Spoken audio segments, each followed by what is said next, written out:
ہو جاتی ہے تو پھر رفع دین کی ضرورت کیوں ہے؟ اس لیے کہ نبی علیہ السلام کی سنت کو آپ چھوڑ نہیں سکتے، طریقے کو۔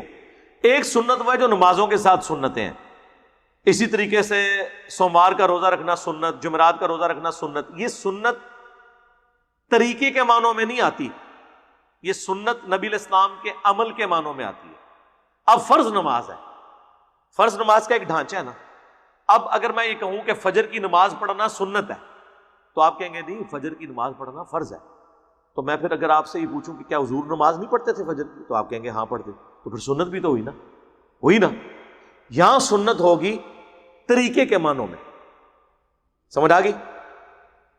انٹینسٹی کی جب بات کریں گے نا تو پھر فجر کے 2 فرض سنت نہیں ہے، وہ فرض ہے، اور طریقے کی بات کریں گے تو سنت ہے۔ اب فرض جو ہے وہ آپ نے کس طریقے سے ادا کرنا ہے، کہ ہاتھ سر پہ باندھنے یا کمر پہ باندھنے؟ فرض کو سنت طریقے پہ ادا کرنا ہوگا نا۔ وضو کرنا فرض ہے، اگر آپ وضو ایسا کریں کہ جو قرآن اور حدیث میں نہیں آیا اور آپ اس کو وضو کا نام دے دیں تو میں آپ کو کیا کہوں گا کہ یہ وضو جو ہے سنت کے مطابق نہیں ہے۔ آپ کہیں وضو تو فرض ہے نا، سنت کا بیچ میں کیا کام ہے؟ بھائی سنت طریقے کے معنوں میں۔ اس طرح رفع الیدین کرنا فرض نماز میں نماز پڑھنے کا سنت طریقہ ہے۔ وہ مولانا اسحاق صاحب بڑی پیاری بات کرتے تھے کہ بیسک سٹرکچر نماز کی سیم ہے۔ دنیا کا ہر فرقہ نماز میں قیام کرتا ہے، قیام میں سورہ فاتحہ اور سورت ملاتا ہے، رکوع میں جاتا ہے، اس کے بعد رکوع سے سیدھا کھڑا ہوتا ہے، پھر 2 سجدے کرتے ہیں، سب 2 سجدوں کے درمیان بیٹھتے ہیں، 2 رکعتوں کے بعد بیٹھتے ہیں، 4 رکعتوں کے بعد سلام پھیرتے ہیں۔ بیسک سٹرکچر ہر ایک کی سیم ہے، لیکن بیچ میں پھر فرق رفع الیدین کا حنفی شروع والا کرتے ہیں، اور اہل حدیث جو ہے رکوع میں جاتے وقت، رکوع سے اٹھتے وقت اور تیسری رکعت میں اٹھنے کے بعد کرتے ہیں۔ اہل تشیع ہر تکبیر پہ کرتے ہیں، سجدوں میں بھی کرتے ہیں۔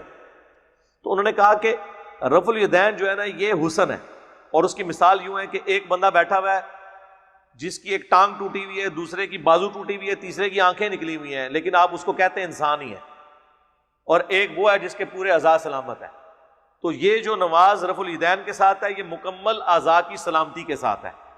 باقی جڑی ہے ٹٹی پجی لنگڑی بس آپ سمجھ جائیں۔ اسی لیے احمد بن حنبل کا فتویٰ مسائل احمد میں موجود ہے، جب ان سے پوچھا گیا کیا رفع الیدین کے بغیر نماز ہو جاتی ہے تو ان کو کہنا چاہیے تھا ہاں یا نہ، تو انہوں نے درمیانی جواب دیا، کیونکہ حکومت تو حنفیوں کی تھی۔ انہوں نے کہا کہ میں کچھ نہیں کہہ سکتا اس معاملے میں، البتہ جو رفع الیدین چھوڑتا ہے اس کی نماز سنت کے مطابق نہیں ہے۔ لیکن احمد بن حنبل تو کہہ سکتے تھے نا، کیونکہ اس زمانے میں ملوکیت تھی۔ ہم تو اس زمانے میں کہتے ہیں کہ جو شخص جان بوجھ کے رفع الیدین چھوڑتا ہے وہ رسول اللہ کا دشمن ہے، اس حوالے سے کہ اس شخص نے لوگوں کی شرم کی وجہ سے سنت طریقے کو چھوڑا ہوا ہے۔ اگر تجھے رفع الیدین سے چڑھا ہے تو پہلا بھی چھوڑ، پھر میں تجھے اجازت دے دوں۔ پہلا تو اس لیے کرے کہ معاشرہ جو ہے اس کو پسند کرتا ہے، انفی ہونا ٹھیک ہے، کہتے ہو رفع الیدین سے کوئی فرق نہیں پڑتا، پہلا بھی چھوڑ دو، ڈائریکٹ اللہ اکبر کر کے ناک کے نیچے ہاتھ باندھو۔ اور جب کوئی پوچھے اس کو یار تم نے خود ہی کہا تھا رفع الیدین سنت ہے تو میں پہلا بھی چھاڑ دیتا۔ لیکن اگر آپ پہلا کرو گے باقی چھوڑو گے تو ہم آپ سے پوچھیں گے نا۔ میرے ایک قریبی دوست میرے ساتھ اعتکاف بیٹھے 2007 میں، G10 میں ہم رہتے تھے اسلام آباد میں، تو وہ بریلوی تھے، آہستہ آہستہ وہ ریورٹ ہو کے دیوبندیت کی طرف آئے، کیونکہ میں بھی بیچ میں تبلیغی جماعت میں جانا شروع ہو گیا۔ پھر مجھے جب سمجھ آئی کہ یہ تو وہی ہے، صرف اندر سے سیم ہی ہے دونوں، باہر کے انہوں نے بورڈ لازا لگائے ہوئے، تو میں نے سنت کے مطابق جب نماز شروع کی تو وہ جو میرے دوست تھے ان کو ایک دیوبندی عالم نے ایک کتاب دے دی نماز کے طریقے پہ، اور کہا کہ جی تمہارے جو علی بھائیاں نے گمراہ ہو گیا، نماز کا طریقہ یہ ہے۔ وہ میرے پاس لے کے آیا، میں نے کوئی غصہ نہیں کہا، میں نے وہ کتاب پڑھی۔ آپ حیران ہوں گے کہ یہ ان بیچاروں کو تمیز بھی نہیں ہے اپنی بات بھی پہنچانے کی۔ اس نے وہ کتاب کے شروع میں لکھا ہوا کہ حنفی ہاتھ کانوں تک کیوں اٹھاتے ہیں؟ وہ کہتے ہیں صحیح مسلم میں حدیث ہے کہ مالک بن حویرث کہتے ہیں کہ نبی علیہ السلام جب نماز شروع کرتے تو دونوں ہاتھوں کو کانوں تک اٹھاتے۔ وہ میں نے بتایا نا کہ کندھوں والے الفاظ بھی ہیں بخاری میں، مسلم میں کانوں والے بھی ہیں۔ جب یوں آپ اٹھائیں نا تو یہ انگلیاں کانوں کی سیدھ میں آتی ہیں، تھیلیاں کندھوں کی سیدھ میں، تو یہ خود بخود کان اور کندھے شامل ہو جاتے ہیں۔ اور اتنی حدیث لکھی بھی، میں نے اسے کہا کہ یہ دیکھو یہ صحیح مسلم کی حدیث ہے۔ اب میں تمہیں مسلم شریف کھول کے بتاتا ہوں حنفیوں کی۔ میں نے مسلم شریف کھولی تو حدیث یوں تھی کہ مالک بن حویرث کہتے ہیں کہ نبی علیہ السلام جب نماز شروع کرتے دونوں ہاتھ کانوں تک اٹھاتے، پھر جب رکوع میں جانے لگتے تو کانوں تک اٹھاتے، جب رکوع سے سر اٹھاتے تو کانوں تک اٹھاتے. تو مجھے تو اب کرنے کی ضرورت ہی کوئی نہیں سی رہے گی. میں کہا دیکھ نے ادھی حدیث لکھی ہے. اب ایک عام بندہ جس کی روٹی روزی دین سے نہ جڑی ہو، اس کو مولوی اس طرح کی ادھوری آدھی حدیث لکھ کے دے تو اس کے کانوں سے دھواں نکلتا ہے. وہ پھر مولوی پہ خود کش حملہ آور ہوتا ہے، یہ ذہن میں رکھیں جی. پھر اس کو بات سمجھ آ جائے پھر وہ حضرت عمر ہوتا ہے کہ 40ویں نمبر پہ مسلمان ہو کے ترقی کر کے دوسرے نمبر پہ پہنچ جاتا ہے. انہوں نے کہا جی چھاڑ دو انجینئر صاحب. وہ کتاب چک کے مسلم لائے گا، کہتا مولوی 2 نمبری. صرف اس نے کہا ہم نے آدھی حدیث اس لیے لی ہے چونکہ ہم کانوں تک شروع میں مانتے ہیں، اس لیے ہم نے اپنے حصے کی حدیث ڈالی ہے، آگے آپ چونکہ مانتے نہیں اس لیے آدھی حدیث لکھی ہے. اب یہ جواب دے کے تو مجھے تو کوئی اور حدیث دینے کی ضرورت نہیں ہے. وہ کتاب واپس لے کے آیا اور اس نے میرے فائدہ شروع کر دیا سنن کے مطابق نماز. میرے اپنے محلے کے کئی لوگ ہیں، ان کو محلے کے مفتی ایک بڑے قریبی دوست تھے. میں نے رفع الاذان شروع کرنے کے بعد بھی 6 مہینے تک، جب تک مجھے بریلویوں نے اس مسجد سے نکالا نہیں ہے، میں نے اسی مسجد میں نماز پڑھی ہے. نکالنے سے مراد مجھے تنگ کرتے تھے وہ، کیونکہ میں چاہ رہا تھا میں کلہ نہ مرا، 4 بندے لے کے مرا. میرے جتنے بچپن کے دوست تھے سب سے میں اسی طریقے سے. اب میں بیوقوفی کرتا کہ میں جس طرح اکثر اہل حدیث کرتے ہیں، جیسے ہی وہ رفع الاذان شروع کیا تو فوراً اہل حدیث کی مسجد میں بھاگ گئے کہ ٹھیک ہے میں تو اب جنت میں جاؤں گا، یہ جہاں مرضی جائیں. اسی لیے میں کہتا ہوں جدھر ہے وہاں رہے. ایک ایک کر کے میں نے سب دوستوں سے، انہوں نے کہا یار یہ کوئی نئی مخلوق نہیں بنا، نجدی نہیں ہوا، اس کو کچھ نہیں ہوا. ٹھیک ہے. پھر میں نے ان کو گھر بلایا، میں نے کہا یار تم لوگ تو مجھے تو جانتے ہو نا، بھابھی تو گستاخی رسول ہے، میں تو نہیں ہونا. کوئی میری گستاخی دیکھی ہے؟ نہیں. میں نے کہا یار یہ دیکھ لو، یہ بریلویوں کی بخاری مسلم ہے، میں آپ کو بتاتا ہوں نماز کا طریقہ یہ ہے. اگر آپ اس کا جواب اپنے علماء سے لے آؤ تو میں تو دیکھو تمہارے پیچھے نمازیں ان کے پیچھے پڑھ رہا ہوں، میں تمہیں مسلمان سمجھتا ہوں، کوئی مسئلہ نہیں ہے. لیکن مجھے حق پتہ چلا، میں تمہیں بتانا چاہتا ہوں. ان میں دعوت اسلامی والے بھی تھے.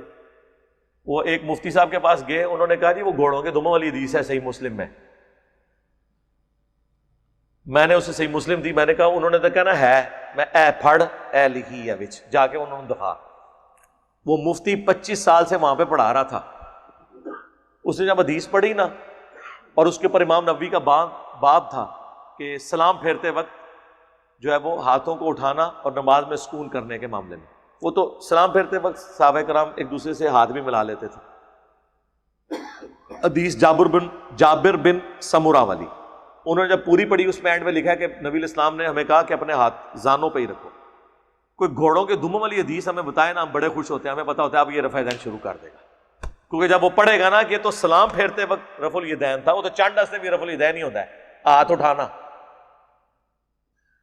اور وہ اس کو پڑھ کے وہ والے رفع الیدین پہ لگا رہے تھے. جب انہوں نے پڑھا، مفتی نے پڑھا نا، وہ بھی حیران ہو گیا، کہتا ہے اچھا ہے بھی یہ کہ لکھے ہے. وہ ہے نا اتنے ہی رہ گیا. علماء یہودی طرح اوس اور خزرج کو ہدایت مل گئی، اس منڈے نے رفع الیدین شروع کرتا. ٹھیک ہے. اس لیے علیحدہ نہیں ہونا جب تک کہ آپ کا اکرام مسلم نہ کرے، آپ نے علیحدہ نہیں ہونا.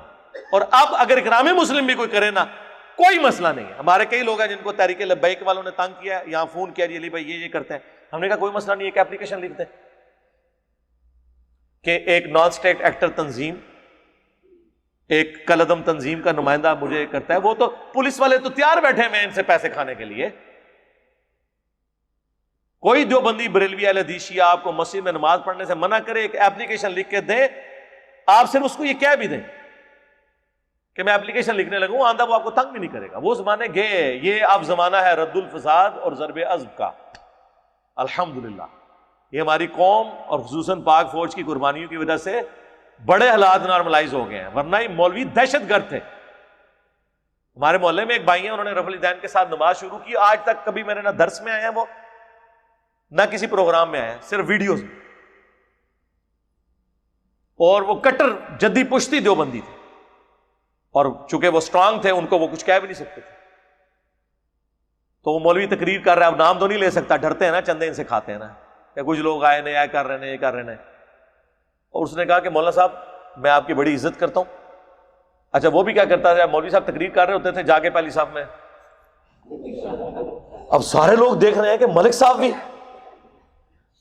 تو شروع تو ایسا. تو اب رفع الیدین سے نماز پڑھنا ایک بہت بڑی تبلیغ ہو گئی نا ان کے لیے، پوری عوام کے لیے.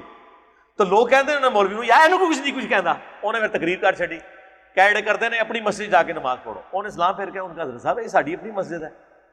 اپنی مسجد کیڑی ہوندی ہے؟